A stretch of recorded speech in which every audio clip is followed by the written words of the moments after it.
bilingual children with specific language impairment, identification and treatment challenges. It's a problem, okay? So, why? Why is it a problem? У детей билингвов, двуязычных и детей зачастую также бывают специфические языковые расстройства. И это проблема. И почему это проблема? Because both SLI and bilingualism is complex. It's a complex construct. So first of all, why don't we look at who is a bilingual? Потому что и билингвы, и специфические речевые расстройства, SLI, это обширные, сложные темы, и для начала нужно понять, кто же такие билингвы или двуязычные. Билингвами могут называться разные люди. В английском языке это целый набор терминов, которые не полностью переносятся на русский язык. Okay, so here now we're set up. So what is a bilingual? We will go with the definition by Armin Lawton and Grosjean. Anyone who uses two languages or dialects in their everyday lives are bilingual, and bilinguals do not have to be perfecto in every one of their languages. Usually they acquire and use their languages for different purposes, in different domains of life and with different people. Дети билингвы, да и билингвы в целом, используют два языка в своей жизни и зачастую в совершенно разных сферах, как, например, дома и на работе, или в школе, или где-то еще. Bilinguals are not two monolinguals in the same head. No, they're very unique from the very beginning. They looked at babies, 4 months, 8 months, 12 months, and from the beginning, even bilinguals where they were exposed unevenly, 75% to one language and 25% to the other, they were and compared it to monolinguals, looking at faces. The monolinguals looked at the eyes more and the mouth longer at 8 months. And at 12 months, they looked at the eyes and mouth. But bilinguals in both their languages, at age 4 months, they looked at the eyes and mouth right away. So they knew that it's an advantage compared to monolingual. So I say, if you're monolingual, it can be cured. Learn a second language.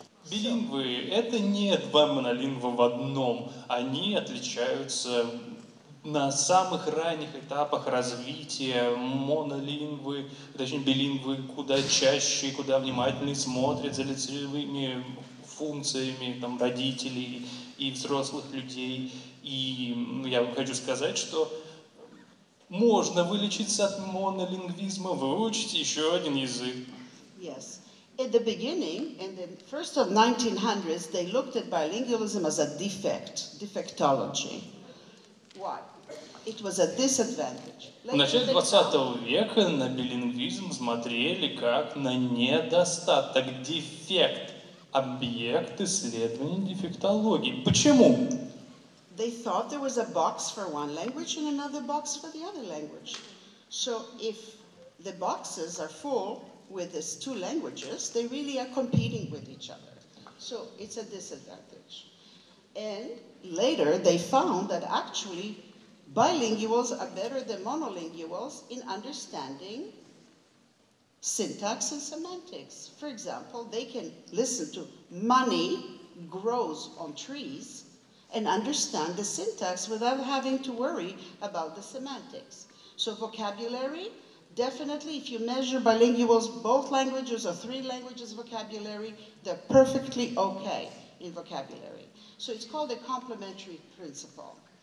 Okay, so when you evaluate bilinguals, make sure to evaluate some of their other languages as well. You can use measures for vocabulary, yeah?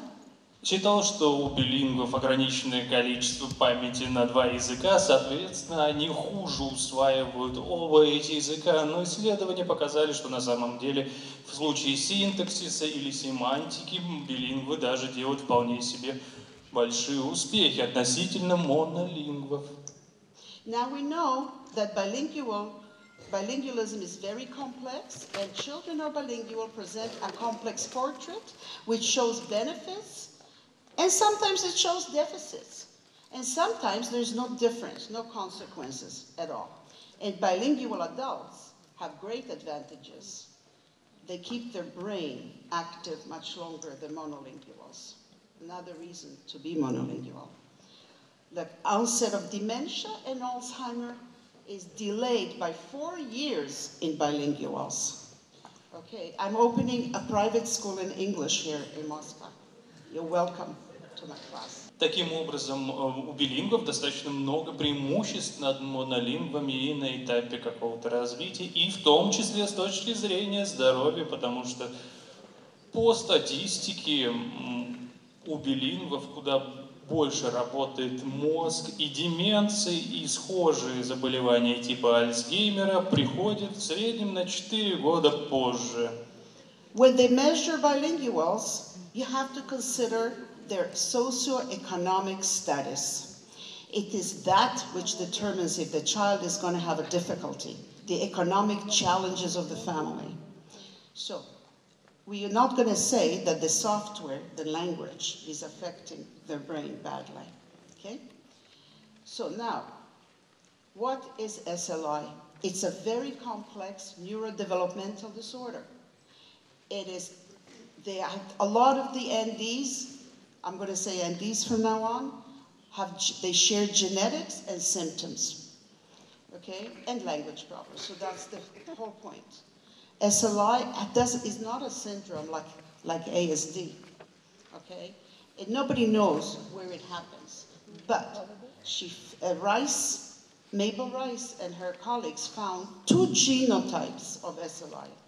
SLI1 on chromosome 16, non-word repetition problems, tense markers, expressive receptive language, but they don't have they have also a literacy problem. So there's an SLI that will have dyslexia. But the ones with SLI with a chromosome 19K involvement, they don't have a literacy problem. So when you speak to your colleagues and you say, well, my SLI kids have literacy problem. And the other one says, oh, that's not true. My kid doesn't have a literacy problem. That's because there are 2 phenotypes, and that's what happens. Okay, so now we're going to go into how to differentiate second language from SLI. So if a child shows up, is it the second language? Is it SLI? Well, when you look at them, the SLI kids, the typical second language kids, they make the same problems at the beginning as the monolingual SLIs, but then it goes away, okay? After exposure, the SLI bilinguals look exactly the same as the monolingual SLIs. So what are we to do? You should assess them, compare them to other bilinguals. Don't compare them to monolinguals. So this is just a group of children they are all multilinguals, and we know from the beginning when you test them, there are differences between them. Таким образом, у нас есть понятие специфического нарушения языка, SLI, а также неврологических расстройств. И, как выяснилось, существует 2 подвида SLI с различным эффектом на разные хромосомы. Вы видели это на экране, и, соответственно, у некоторых подвидов SLI разная симптоматика может быть. Более того, когда мы изучаем билингвов, нужно их сравнивать именно что с билингвами, а не с монолингвами, потому что разница несопоставимая в некоторых случаях. We looked at grade 2 SLI children just in the grade, and we found 91% were okay readers. And afterwards, we found only 9% were not okay.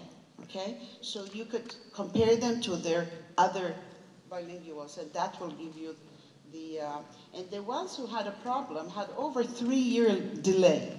So if they were in grade 2, they were reading like kindergarten, basically. Bilingualism does not disturb SLI outcomes. Okay? If the bilingual has also accompanying problems like dyslexia, ADHD, etc., well, those will be affected. But it's not because they're bilingual, it's because they have comorbidity of ADHD and dyslexia. Таким образом, билингвизм не усугубляет SLI расстройства, они идут совершенно параллельно.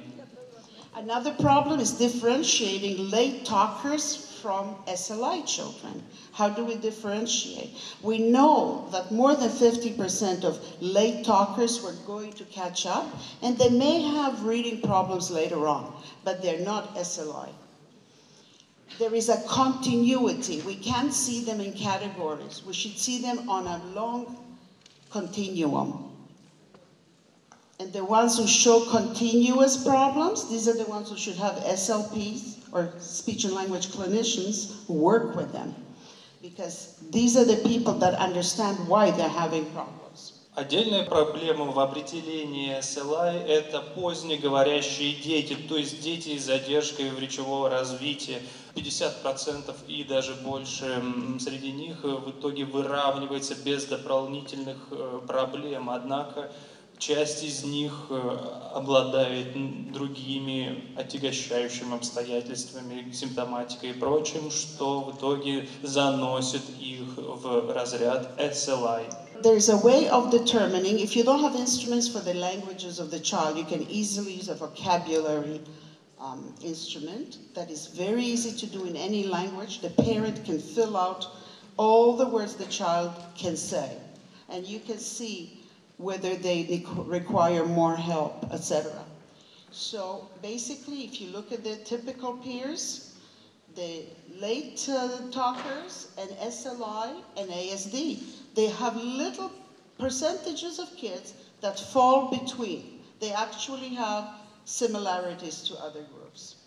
So there is no like boxes, okay? It's more like a conveyor belt. Люди с расстройством аутического спектра, люди с SLI, позднеговорящие дети и обычные ученики – это, по сути, пересекающиеся в каких-то моментах группы, как было видно на предыдущем слайде. Это не просто ряд каких-то коробочек, в которые распределены люди. Okay, should we, speech and language clinicians, screen for language delays and disorders in children aged 5 years or younger? Well, we know that children that start off with difficulties may be at higher risk for learning disabilities at school age. The deficits, they vary with the age of the child. At 3 and 5, it's expressive vocabulary and grammar. 54% of variance in age 9 was predicted by the age 5. In age 6, vocabulary and reading comprehension. 50% was predicted in age 13 that they will have problems like that. At age 17, late talkers' vocabulary and grammar is less good than typical same SES peers. So late talkers have long-range effects into academics in scholarity. Good. So now we're going to skip the risk factors. Anybody want any of these things? You could email me and I will send it to you. Or your university has my slides. So we'll just go to whether... Пропустим несколько слайдов.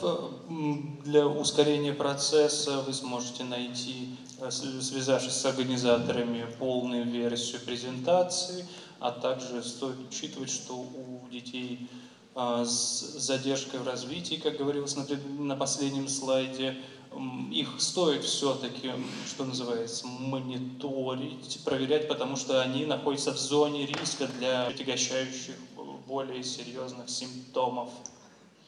Is SLI comorbid with ASD? No. It's seemingly because of the language, the poor language, but they're different. They're not genetically the same. Okay, so these are the differentiation. As I said, you could have that.